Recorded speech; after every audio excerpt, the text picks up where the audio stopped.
Welcome to a Foxy Tech Tips tutorial on changing the text size on Windows 11. If you find this tutorial helpful, please consider subscribing to my channel and liking the video. Did you know you can make the size of all text on your Windows 11 PC bigger or smaller? Here's how to do it. On the Windows 11 desktop, go to the search bar at the bottom, search for Settings and then open them.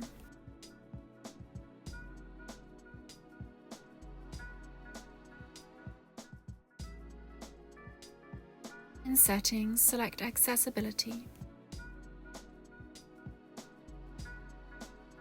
From there, select Text Size.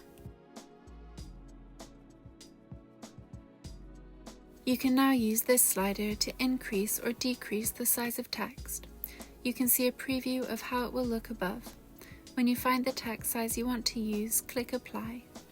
And that draws an end to this tutorial. Please like the video if you found it helpful and subscribe to Foxy Tech Tips for more Windows 11 tips and tricks.